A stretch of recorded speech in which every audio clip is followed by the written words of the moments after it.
अचल मल्होत्रा साहब, आपसे जानना चाहूंगा चीन की नीयत के बारे में। हमारे 20 सैनिक मारे गए, पूरे राष्ट्र ने सम्मान दिया, पूरे राष्ट्र ने सलाम किया, पूरे राष्ट्र ने एक स्वर में कहा कि आपकी शहादत को हम व्यर्थ नहीं जाने देंगे। चीन अपने मरे हुए सैनिकों की तरह बारे में बात ही नहीं कर रहा, उनके घर वालों को उनके शव नहीं सौंप रहा। ये खबरें वहां से लगातार आ रही हैं। ये चीन का कैसा रवैया है? ये देश है या क्या है? क्या कहेंगे अचल मल्होत्रा जी आप? दीपक जी, इसमें कोई हैरान होने वाली बात नहीं है, क्योंकि हमारे दो देशों के पॉलिटिकल सिस्टम के बीच में बहुत बड़ा अंतर है।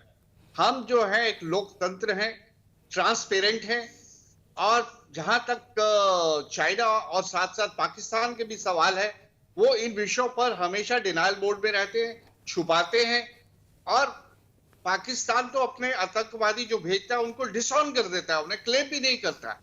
और जहां तक चाइना का सवाल है, उनके यहाँ उइगर कैंप्स में क्या हो रहा है, एजुकेशन के नाम पे मुसलमानों को कैसे सताया जा रहा है वहां पे, आप ये सब चीजें कोई खुल के थोड़ी ही सामने आती हैं।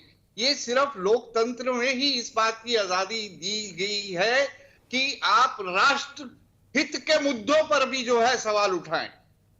ये ऐसा क्लोज डोर सिस्टम जो चाइना में फॉलो किया जाता है, किसी हद तक पाकिस्तान में भी फॉलो किया जाता है, वहां इन बातों की इजाजत नहीं मिलती है, और ना ही कोई ट्रांसपेरेंसी की हमें उनसे उम्मीद करनी चाहिए। बिल्कुल बिल्कुल।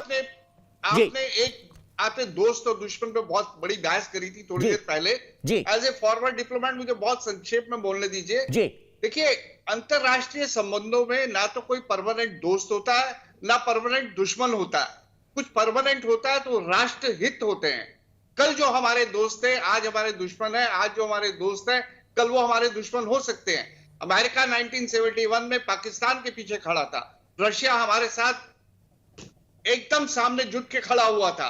आज रशिया को चाइना और इंडिया के बीच में तय करना मुश्किल हो रहा है कि किसे सपोर्ट करे या किसे नहीं, तो वो न्यूट्रलिटी का वो ले रहा है।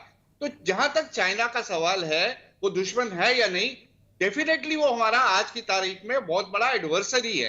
पिछले कुछ समय से बहुत से मनमुटाव आए हैं भारत और चाइना के रिश्तों में। चाइना ने बहुत जगह टांग अड़ाई है।